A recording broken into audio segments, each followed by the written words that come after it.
Bonsoir à tous, ravi de vous retrouver pour ce nouveau numéro d'Au Quotidien sur LMTV Sarthe avec dans quelques instants au programme le journal de la rédaction, la météo et puis à 18h45 le rendez-vous Antiquité Brocante d'Armel Labbé spécial Noël, vous le verrez, et puis une activité que j'ai testée pour vous, le globe à moto ici même au cirque Claudio Zavata, vous verrez tout ça, c'est dans un petit quart d'heure, ça fait très peur mais c'est formidable, à tout de suite.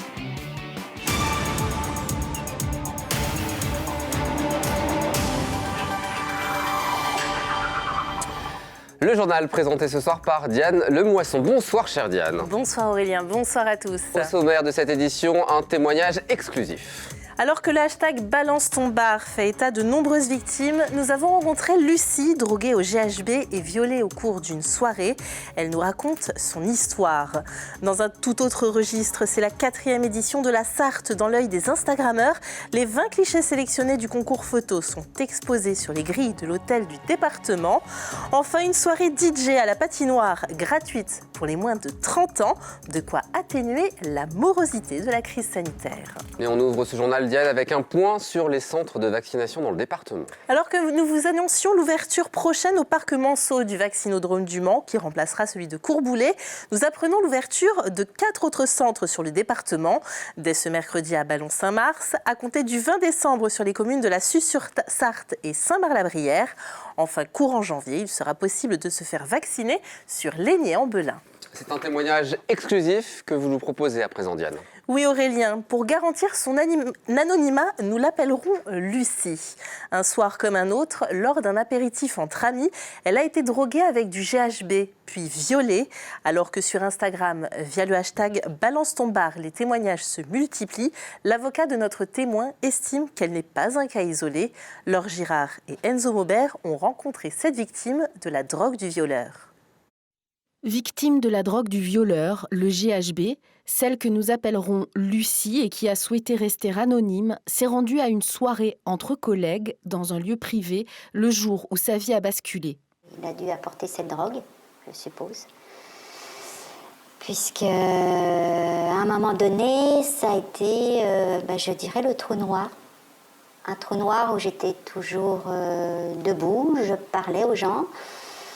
Je parlais avec les convives et sans me rendre compte de ce que je disais. J'ai aucun souvenir de mes paroles jusqu'au moment où je me suis endormie.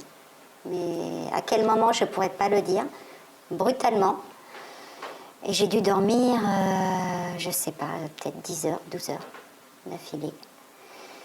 Et quand je me suis réveillée, je me suis réveillée juste avec mon pull. J'avais plus de bas, plus de pantalon, et juste le foulard que je portais ce soir-là sur moi, qui était posé sur moi. Vous vous êtes réveillée sur les lieux de l'agression ou chez vous? Oui, sur les lieux de l'agression. Voilà, donc dans le canapé. Quand vous vous êtes réveillée, sur le coup, vous êtes dans quel état d'esprit? Psychiquement même, j'allais dire. Je ne pense pas du tout au fait que j'ai été violée. C'est peut-être bizarre ce que je vais dire, mais je n'y pense même pas parce que pour moi, c'est pas concevable. Je me dis, on m'a enlevé mon pantalon, enfin c'est tout bête. On m'a enlevé mon pantalon, mais pourquoi? Enfin, c'est un état un peu d'incompréhension. Un trou noir, Lucie reste dans cet état de sidération et de profond mal-être, prostrée chez elle, jusqu'au coup de fil d'un témoin présent ce soir-là, qui lui dit avoir aussi été drogué et qui a assisté au viol sans pouvoir physiquement intervenir. 2 jours après les faits, Lucie se rend donc aux urgences gynécologiques de l'hôpital où elle rencontre un médecin. Là, il m'a dit « Mais madame, vu le récit que vous me faites, vous avez été violée. » Et ça faisait 2 jours que j'étais dans le... Il m'a dit « Non, c'est pas possible. » Et là, finalement, il m'a balancé le mot que peut-être que je voulais pas entendre, quoi.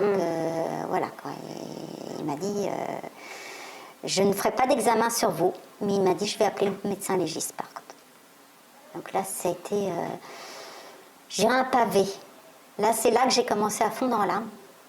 J'ai pleuré pendant presque une demi-heure parce que je me disais c'est pas possible. J'avais l'impression que ça s'écroulait, quoi. Il m'a dit il faut porter plainte. Et j'ai encore le réflexe de ma réponse. Je lui ai dit, mais monsieur, je vous rendez compte, porter plainte, mais ça va loin. Enfin, je n'étais même pas dans la réalité. Aujourd'hui, elle a conscience que ce docteur lui a permis de mettre des mots sur l'indicible. Elle est au début d'une procédure judiciaire, accompagnée par un avocat au barreau du Mans, Maître Godard. Ce n'est pas le seul cas que j'ai rencontré et que je suis actuellement, donc ça c'est un élément important. Rappelez aussi le contexte, parce qu'on c'est avoir consommé du GHB dont on dit que c'est la drogue du violeur, j'ai envie de dire moi que c'est plus l'arme invisible du violeur. Il faut resituer ce qu'est le GHB. Il a des effets, il a deux effets essentiels. Le premier, il est sédatif, et le deuxième, il est amnésiant. Alors sédatif, ça veut dire quoi? C'est qu'il empêche une victime de pouvoir résister à une agression sexuelle. Et le côté amnésiant, c'est que très souvent, et vous l'avez vu lors du témoignage de Lucie, eh bien, les souvenirs que l'on conserve sont flous, imprécis, voire inexistants. C'est en ça que c'est une arme invisible. Et la particularité du GHB, et on le voit dans ce dossier, c'est que c'est une drogue invisible. Elle est invisible avant, pendant et après. Et les violeurs qui l'utilisent le savent. Et lorsque vous l'avez consommé, lorsque vous voulez faire des vérifications ultérieures par les dépistages, comme c'est fait très souvent sur un plan judiciaire, sur un plan médical, on ne peut dépister que sur une période très courte. Si vous faites des analyses urinaires, le délai pour en avoir encore dans l'organisme est à peu près de 12 heures. Et si vous faites une analyse sanguine, le délai n'est que de 8 heures. En France, dans les cas de viol, le délai d'enregistrement d'une plainte est en moyenne de 160 jours, soit plus de 5 mois. Et souvent, les victimes sont encore incomprises des services de police qui imputent la perte de mémoire à l'excès d'alcool, comme ça a été le cas pour Lucie. Le GHB n'aurait pas les mêmes effets. Sachez-le, lorsqu'il est mélangé avec de l'alcool, favorise encore plus le phénomène amnésique. C'est important, parce qu'on pourrait considérer que c'est un excès d'alcool, mais on connaît les excès d'alcool, on connaît les retentissements, on connaît les effets, mais ce ne sont pas les mêmes. Et c'est vrai que quand on est victime, on a besoin, je dirais qu'on a un petit peu besoin pour se reconstruire d'être reconnu en tant que victime. Et c'est vrai que là, le temps est passé et j'ai toujours pas eu cette reconnaissance et c'est difficile. Pour moi, c'est très difficile de me reconstruire, d'avancer dans ma vie. Je suis célibataire et depuis, c'est tout bête, mais il faut le dire. Je ne peux pas et je n'arrive pas à refaire confiance à un homme. Je n'ai pas eu d'homme depuis dans ma vie. Si Lucie a souhaité témoigner aujourd'hui, c'est aussi pour délivrer un message de prévention à l'ensemble de la population. Une date à retenir à présent dans votre agenda, chers téléspectateurs. Diane, le samedi 11 juin 2022 à 16h pétante. Et oui Aurélien, c'est à ce moment-là que sera lancée la 90e édition des 24 heures du Mans. L'affiche officielle sublime de cette édition 2022 vient d'être dévoilée. La billetterie ouvre ce vendredi à partir de 10h. Des tarifs préférentiels sont proposés jusqu'au 28 février. Le billet week-end de course est à 73 €. Il passe ensuite à 79 €. 82 € puis 89 pour le billet semaine course. Voilà un très beau cadeau de Noël à faire. On parle à présent de la 4e édition de la Sarthe dans l'œil des Instagrammeurs. Un concours lancé par le conseil départemental à partir d'un constat simple. Sur Internet, les Instagrammeurs sont d'excellents ambassadeurs de leur territoire. Autant donc les mettre au défi de faire découvrir la Sarthe en images. Le résultat du concours est exposé depuis ce mardi. On regarde. Bucolique, mystérieuse, fascinante, les 20 clichés sélectionnés parmi les 175 propositions mettent en avant la beauté et la diversité des paysages et du tourisme en Sarthe. Romain a quant à lui fait une proposition originale. Ce cliché a bien été pris au Mans au cours d'un événement culturel. Lors de la Full Moon au parc de TC, j'ai saisi un papa et son enfant un moment d'intimité entre un papa et son enfant devant la lune et je trouvais ça plutôt joli. Donc tout était réuni, la nuit était belle et j'ai saisi ce petit moment d'intimité. Voilà, et une photo classique, mais il fallait être là au bon moment. 74 Instagrammeurs participent à ce concours lancé par le conseil départemental de la Sarthe. Le résultat est exposé sur les grilles de l'hôtel de ville jusqu'au mois de mars 2022. Allumons notre radio à présent pour parler de l'actualité de nos confrères de Fréquence Sillé. Depuis un mois, la radio propose une émission politique en direct et en public. Une émission de vulgarisation au cours de laquelle tout un chacun peut poser des questions. Ce soir, les invités sont Dominique Leménaire et Gérard Galpin. Pour écouter, rendez-vous sur Fréquence Sillé ce soir à 19h. Puis au 97.9, pardon. On va chausser les patins à présent puisque la ville du Mans offre une soirée patinoire aux jeunes Monceaux. Et oui Aurélien, pour entrer, il faut avoir moins de 30 ans.